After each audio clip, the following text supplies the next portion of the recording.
ഇന്ന് ലോകത്തെ ഏറ്റവും ചെറിയ രാജ്യമാണ് വത്തിക്കാൻ. വെറും 0.44 ചതുരശ്ര കിലോമീറ്റർ മാത്രമുള്ള ഒരു ചെറുനഗരം. പക്ഷേ ഒരിക്കൽ മാർപ്പാപ്പമാർ ഭരിച്ചിരുന്നത് ഒരു നഗരം മാത്രമല്ലായിരുന്നു, പകുതി ഇറ്റലിയെ ആയിരുന്നു. നൂറ്റാണ്ടുകളോളം പോപ്പുമാർ ഭരിച്ചിരുന്ന റോം ഉൾപ്പെടെയുള്ള പ്രദേശമായിരുന്നു പാപ്പൽ സ്റ്റേറ്റ്. 1870 ഏകീകൃത ഇറ്റലി രൂപം കൊണ്ടു. റോമ നഗരം കീഴടക്കി. പോപ്പിൻ്റെ സാമ്രാജ്യം ചുരുങ്ങി. അന്നത്തെ പോപ്പായിരുന്ന പോപ്പ് പിയസ് 9 ലോകത്തോടായി ഇങ്ങനെ പറഞ്ഞു: ഞാൻ വത്തിക്കാനിൽ തടവുകാരൻ. 60 വർഷങ്ങൾ കടന്നുപോയി. 5 പോപ്പുമാർ മാറി വന്നു.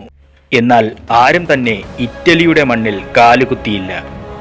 വിശ്വാസികളെ പോപ്പുമാർ ബാൽക്കണിയിൽ നിന്നുകൊണ്ട് അഭിവാദ്യം ചെയ്തു. 1929 വരെ അതങ്ങനെ തന്നെ തുടർന്നു. 1929 ഇറ്റലിയുടെ നേതാവായ മുസോളിനി ചർച്ചുമായി ലാറ്ററൻ ഉടമ്പടി ഒപ്പുവെച്ചു. അതോടെ ഇറ്റലിയിലെ വലിയ രാജ്യത്തിൽ നിന്നും ലോകത്തിലെ ചെറിയ രാജ്യം രൂപപ്പെട്ടു.